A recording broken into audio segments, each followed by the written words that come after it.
akan membahas berkaitan dengan psikologi dulu ya. Psikologi trading. Psikologi trading ya, berkaitan dengan tingkat emosi, berkaitan dengan pengendalian emosi. Yang paling penting adalah bagaimana kita mengendalikan emosi kita.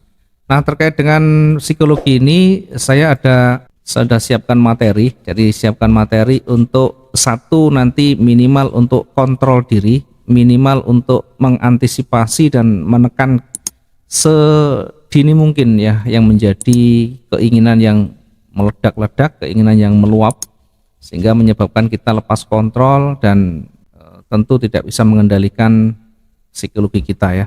Baik, saya akan coba untuk perjelas dulu. Di materi kali ini saya akan coba buatkan satu slide ini. Saya buat slide ini tujuannya untuk satu, mempermudah menjelaskan berkaitan dengan psikologi tadi ya, materinya. Nanti materinya bisa didapatkan, saya kasih linknya, tinggal download aja. Sudah saya siapkan, bahkan trigger yang tadi diminta tadi nanti sudah ada catatannya ya. Itu bagian dari materi kita. Psikologi trading berkaitan dengan pengendalian ya, pengendalian emosi, pengendalian kesabaran kita. Kita hanya akan masuk ketika market itu betul-betul memenuhi syarat. Kalau syarat itu tidak terpenuhi, maka belajar kita menahan diri. Jangan setiap trader, jangan setiap waktu, setiap ada candle panjang kita bingung, kita ketakutan, bahkan kita menjadi seolah-olah menjadi pengen masuk di dalamnya. Ya, ada candle panjang hijau kita pengen masuk buy, ada candle panjang merah kita masuk buy, masuk sell, tanpa kita tahu tekniknya, tanpa kita tahu syaratnya yang harus menjadi bagian dari aturan main kita. Maka nanti psikologi trading bagian yang tidak boleh terpisahkan. Apa yang menjadi catatan di dalam psikologi trading? Yang pertama adalah belajar untuk kita disiplin. Yang pertama ini belajar untuk kita disiplin. Disiplin dengan apa? Disiplin dengan waktu kita. Kalau kita terbiasa dengan marketnya pagi, maka fokus kita di pagi hari. Kalau kita fokuskan ke marketnya Eropa, maka siang hari itu kita fokuskan. Tergantung bagaimana kita nanti memanfaatkan peluang yang ada itu. Ya, kemudian kita waktunya senggangnya di jam-jam berapa? Kita ada waktu luang itu jam-jam berapa? Kalau kita sudah fokus di marketnya Eropa, Amerika, maka manfaatkan di sana untuk memaksimalkan pergerakan yang ada dengan melihat trigger yang menjadi bagian dari sistem trading kita nanti. Yang kedua, disiplin yang saya maksud adalah bagaimana kita mengikuti dengan baik rule kita atau aturan main kita. Ya, nanti kita buat rule-nya, kita buat aturan mainnya. Bagaimana kalau kita mau entry itu seperti apa? Syaratnya apa? Tadi triggernya apa? Konfirmatornya itu apa? Nanti kita buat aturan mainnya. Maka itu nanti yang menjadi bagian yang tidak boleh terpisahkan di dalam kita menentukan titik entry-nya. Maka itu bagian dari psikologi.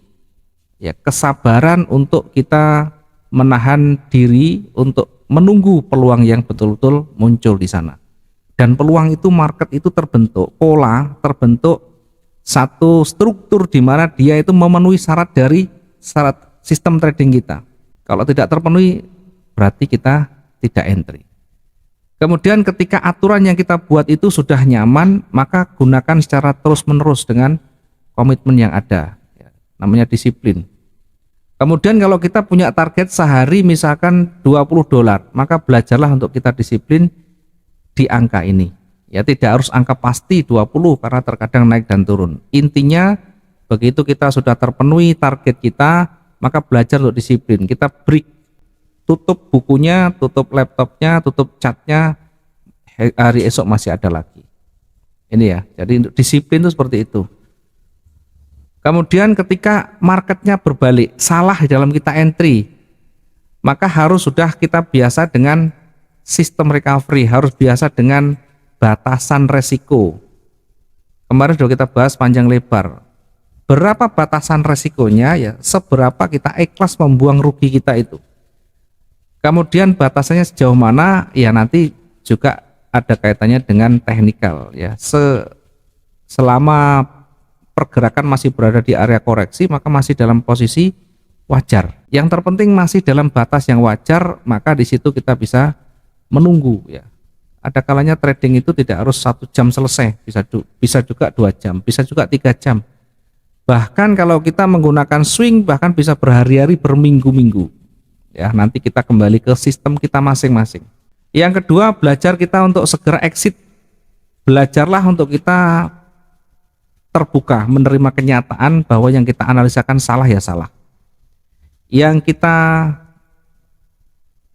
entry-kan itu berbanding terbalik dengan kondisi market yang saat ini, ya maka yang kita lakukan adalah segera exit, segera keluar jika marketnya berlawanan dari yang kita analisakan. Ini adalah bagian dari manajemen risiko dan pengendalian psikologi kita. Ya, kalau kita sudah exit dengan batasan yang sudah ada, tentu di dalam benak kita menjadi plong, sudah tidak ada beban lagi. Nah, akan sangat berbeda ketika kita nanti menggunakan lot yang berlebih, kemudian ketika floating kita masih menunggu. Yang terjadi nanti serba salah. Mau saya close sudah besar, tidak di close makin bengkak, gitu ya. Nanti makin salah ketika nanti semakin besar kita tidak segera close.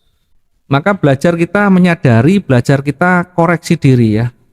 Belajar menerima kenyataan kalau yang kita analisakan ya betul-betul berbanding terbalik. Kemudian yang ketiga, jangan tolak rezeki. Itu adalah bagian dari menjaga tingkat psikologi kita ya. Ada kalanya target kita itu 600 pip atau mungkin target kita $60 misalkan. Nah, ada kalanya market itu berat untuk menyentuh di sana sehingga kita hanya dapat target 400. Maka belajarlah kita juga tidak menolak rezeki. Ya, profit sudah 400 pip mungkin belum tersentuh TP-nya, kita bisa close lebih awal. Karena kalau sudah profit, sudah di close, maka itu sudah pasti menjadi bagian dari milik kita. Akan sangat berbeda ketika floatingnya masih belum selesai, walaupun profit ya misalkan. Tetapi pergerakannya berat. Di area itu sudah berat untuk bergerak lagi. Sehingga kalau tidak nanti segera diamankan, berpotensi kembali lagi menjadi minus kembali. Sehingga kalau sudah minus, awalnya profit, maka hanya tinggal kenangan, hanya tinggal bayangan. Ya, paling penyesalan nanti di belakang. Kenapa tidak saya close tadi? Andaikan saya close lebih awal pasti sudah profit. Nah, ini yang betul-betul harus kita nanti banyak mencoba, banyak berlatih. Dengan akun demo itu nanti kita bebas mengeksplor, bebas menggali semua potensi kita, kesabaran kita, kemudian teknik-teknik kita ya. Maka ada kalanya juga nanti harus menerima kenyataan profit kita tidak sesuai dengan yang kita targetkan ya. TP tidak tersentuh, bisa juga nanti kita lebih awal di close. Atau bisa kita gunakan namanya trailing stop. Baik, berikutnya yang keempat ya, belajarlah untuk setia pada sistem aturan main kita atau sistem trading kita. Di dalam sistem trading nanti ada aturan main, kapan entry, kapan exit. Kemudian recovery-nya bagaimana atau batasan resikonya bagaimana. Itu bagian dari sistem trading. Jadi saya hanya akan entry ketika memenuhi syarat ini. Saya akan exit ketika marketnya berbalik sekian. Saya akan exit ketika profitnya mencapai angka sekian. Itu adalah bagian dari aturan main kita. Dan setiap orang nanti punya target yang berbeda-beda. Mungkin saya hanya 600, mungkin ada yang suka 700, ada bahkan sampai 1000. Batasan resiko mungkin ya, saya hanya mungkin maksimum saya 1%, ada yang suka sampai 5%. Tidak masalah, itu kan nanti bergantung bagaimana karakter kita masing-masing. Semakin tinggi tingkat resiko yang kita ambil, maka semakin tinggi pula potensi profit yang kita dapatkan. Ya, kita tinggal memilih saja semuanya. Nah, setiap sistem trading kita nanti harus kita uji ya, masing-masing kita akan menguji sesuai dengan yang menjadi pilihan kita ya. Tiap trader punya batasan sendiri, punya target sendiri, sehingga tidak bisa sama persis sistem tradingnya. Aturan mainnya bisa berbeda nanti. Ada yang suka mungkin dengan hanya breakout, berarti aturan mainnya hanya menggunakan breakout saja. Ada yang suka dengan ketika dia mulai memantul di wilayah support resistennya atau berada di area supply and demand-nya, baru menggunakan reversalnya, macam-macam. Jadi kita nanti pilih saja dari sekian banyak aturan, nanti kira-kira yang cocok dengan karakter kita, yang cocok dengan gaya kita itu yang mana kita ambil. Jangan ikut orang lain, jadikan diri kita sendiri ini sebagai basicnya. Kalau kita ikut orang lain belum tentu cocok buat kita nanti. Kita boleh banyak belajar, tapi semuanya harus kembali pada diri kita. Yang selanjutnya ini tadi setia. Kalau sistem trading kita sudah cocok, kita uji berulang kali sudah maksimum hasilnya dengan tingkat kerugian yang rendah, maka belajar untuk terus-menerus menggunakan. Jangan mudah tergiur dengan iming-iming tetangga sebelah. Mungkin tetangga sebelah biasanya begini, bisikan-bisikan syaitonnya mulai muncul. Ini saya kasih ini, saya punya indikator yang luar biasa ini. 99,9% valid itu ya. Ada kalanya begitu nanti. Ya biasa itu, godaan-godaannya kan begitu. Ngapain harus pakai cat begitu? Saya sudah punya ini aplikasi sendiri ini. Nanti bisa menentukan kapan kita entry, kapan kita exit. Enak sekali pokoknya.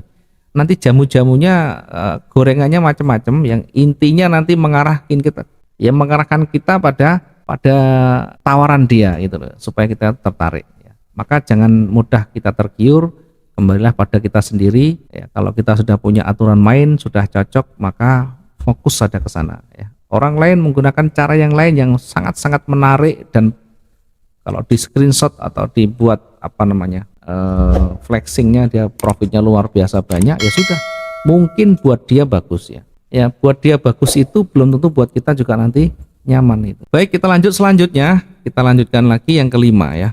Trading yang paling gampang, trading yang paling potensial untuk mendapatkan keuntungan adalah ketika kita mengikuti arus, ketika kita ikut tren. Kalau kita melawan dari tren, nanti yang terjadi adalah perang. Ya, kita harus melawan. Begitu marketnya naik, kita ambil sell. Begitu marketnya turun, kita ambil buy. Nanti akan berlawanan, melawan namanya. Ya, yang kita lawan kalaupun kecil tidak masalah. Celaka kalau yang kita lawan adalah big player, pemain besar ya. Biasanya kan begitu. Tren turun, hajar dengan buy. Turun lagi, hajar buy lagi. Terus kita buy lagi. Padahal sudah kuat di sana. Dan itu sering terjadi, termasuk ya saya sendiri juga dulu berpengalaman seperti itu ya. Karena beranggapan nanti kalau udah panjang berbalik ya, padahal masih jauh. Kemudian selanjutnya ya, keenam adalah menunggu peluang. Tidak ada yang lebih valid, tidak ada yang lebih tepat selain kita menunggu momentum yang tepat. Kalau kita tidak menunggu peluang yang tepat, tidak menunggu pasar itu memenuhi dari aturan main kita, maka yang terjadi adalah kita kelamaan menunggu floating minus ya, bukan kelamaan menunggu profit ya, kelamaan menunggu floating minusnya, dan itu membuat kepala kita menjadi semakin bengkak rasanya kalau menunggu lama tidak selesai-selesai. Karena yang kita tunggu bukan profitnya, minusnya. Nah, nanti ada perkoreksi sedikit sudah senang minta ampun, wah ntar lagi balik itu ya, padahal cuma ambil ancang-ancang, habis itu tambah dalam lagi, tambah pusing rasanya kalau merasakan begitu ya. Dan itu sudah kita alami, makanya kita hanya akan entry ketika ada momen itu seperti apa nanti di teknikal kita bahas.